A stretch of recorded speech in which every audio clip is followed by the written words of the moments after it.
joined now by MDOT Executive Director Brad White on the digital desk. Brad, good morning to you. Tell us about this new funding model. Good morning. Thank you for having me. Well, we're hoping that we can get some extra tools in our toolbox from the Mississippi Legislature that will better equip us to complete our mission for the taxpayers of the state of Mississippi in providing a quality transportation system.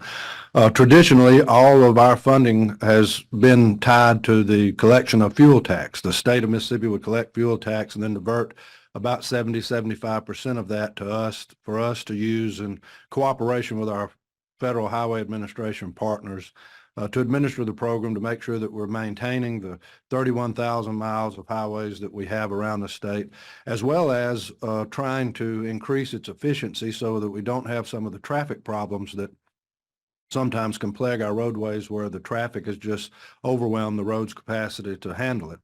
Unfortunately, about a little more than a decade ago, the Transportation Commission was faced with the decision of having to cancel our capacity program or put it on pause in order to divert as much funds as necessary to the maintenance of our existing investment around the state.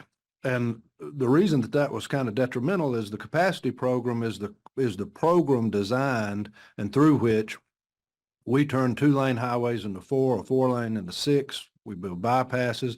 We redesign old interchanges and things like that that just makes the system more efficient, helps it carry traffic better and safer. And so all those years that due to lack of funding that we were having to devote all of our available funds to maintenance, we fell woefully behind in areas like DeSoto County and areas on the Mississippi Gulf Coast and Metro Jackson where traffic and population continue to increase. Luckily, about 3 years ago, we received an additional $1 billion in the reauthorization of Federal Highway Administration for the state of Mississippi, and that gave the Commission enough additional money to restart this capacity program and to once again go back to looking at where are the projects and the needs around the state that we can equip it to better handle the traffic.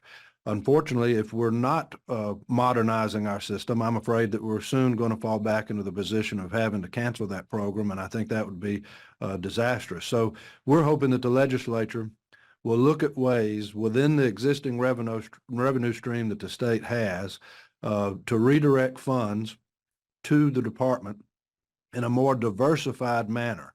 In other words, we won't have all of our eggs in one basket, so to speak. And I believe that we provided them some ideas of diversions of use tax or gaming revenue, readdressing the formula for the lottery funds that would give us an increased amount of revenue from various sources that would allow it to not hit the state's coffers too hard, but also it would keep us from having to raise taxes of any kind. And I think that that's the way that government should function. And this being a core function of government, I feel confident that the leadership recognizes the need, and I hope that we can have that addressed. I got you, Brad. Let's talk specifically about what you just mentioned. You mentioned several different sources in order to modernize the funding for the Mississippi Department of Transportation. You mentioned lottery among one of the issues. Let's talk about the other ones, and I want to hear what you've heard from state lawmakers about how feasible it is that this, in fact, will pass. Sure. Well, again, in the past, we've had all of our eggs in the basket of fuel tax, and I just no longer believe the fuel tax is going to be a sustainable stream of revenue for us to manage the programs that we have to manage.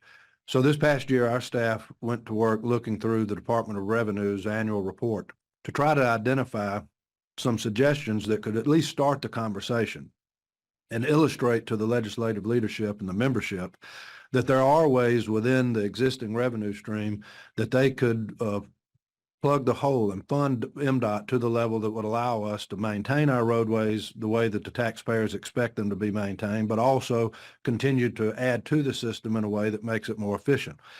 And when we did that, we saw two streams of revenue that stood out to us. One was the use tax. Currently, cities and counties and portions of that money goes to the state aid road system, all with a focus on infrastructure.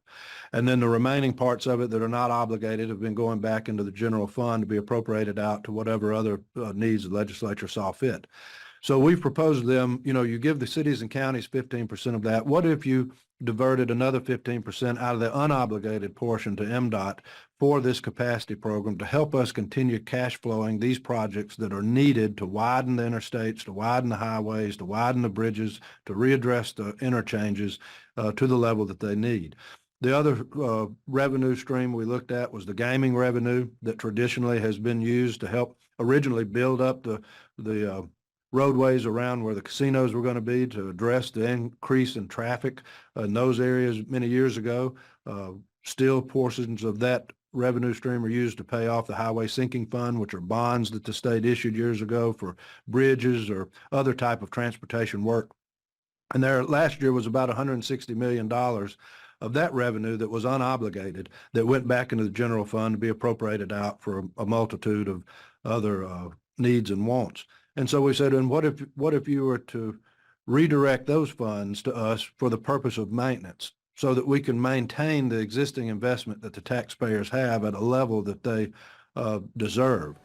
And I think that those two, while I'm certainly not married to those, there may be much better ideas out there. Those are two concepts that illustrate that there is a way to do it without raising taxes within our existing revenue stream, and that would provide the amount of revenue necessary to allow us to stay on schedule and to continue these projects that are so desperately needed.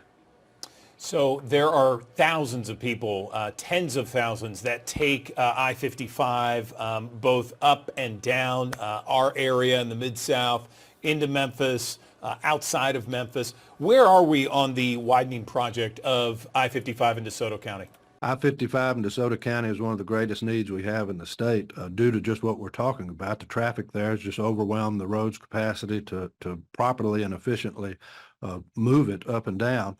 That project in its totality, you're looking at in excess of $1 billion to redo the whole interstate in just that one county alone. And our budget just won't handle that. The commission has broken that up in three different sections.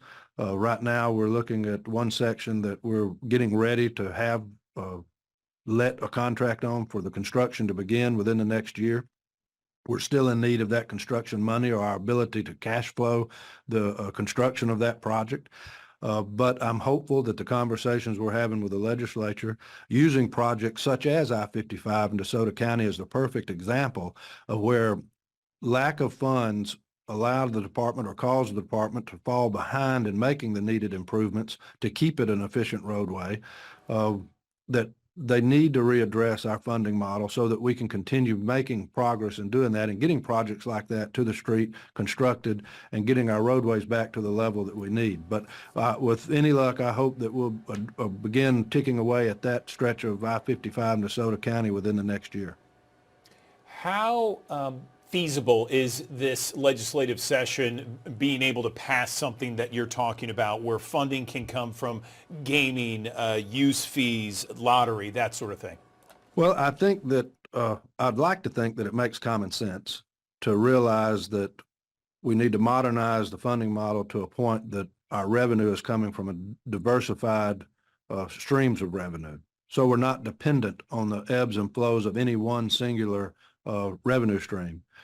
I think that makes sense. I think that we've given them concepts that show that those revenue streams exist and they are there. And there are portions of them that are unobligated for purposes right now that could be diverted to the department for these projects. I'm very encouraged. In the House, we've had Chairman Trey Lamar, who's Chairman of Ways and Means, has introduced a bill that would revamp the lottery formula, where instead of the Department of Transportation getting the first $80 million, we would begin receiving 80% of the lottery proceeds that the state collects. Last year, that would have been an additional $25 million.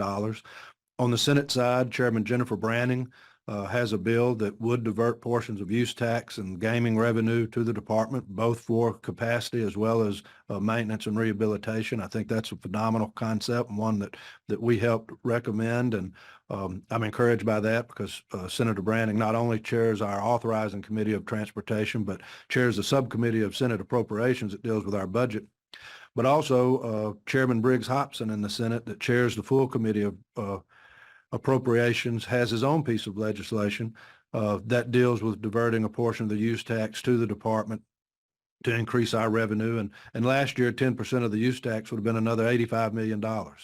To illustrate that there are concepts out there that you could pull together that collectively would give us the needs we need, that we have to have in order to overcome inflation. And I think that these pieces of legislation being introduced by these key members of leadership illustrate that the legislature is taking this need of infrastructure improvement seriously, and that they recognize that this is a much better, more efficient model for our funding to run on. And so I'm encouraged with where we are right now. Now, we're a long way from sine die, a long way from having a law, but I am encouraged.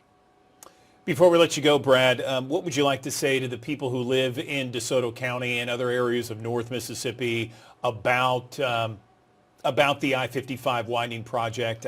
Anything you want to say before we let you go? Help is on the way. I mean, it's something that's a priority of Commissioner John Caldwell's in the area. It's a priority of the commission. Projects like that are all over the state. We have a finite, fixed pool of revenue to use, but it is one of our key projects that we hope within the next year we'll have a contract awarded and construction beginning. And with any luck this legislative session, we'll leave the legislative session with a new funding model that will allow us to continue moving forward on the other projects up and down that stretch of interstate in DeSoto County. Okay, Brad White, MDOT Executive Director, we really appreciate this conversation. Please keep us posted on what happens this legislative session when it comes to funding repairs on Mississippi roads, highways, and bridges. Thanks very much. Thank you very much.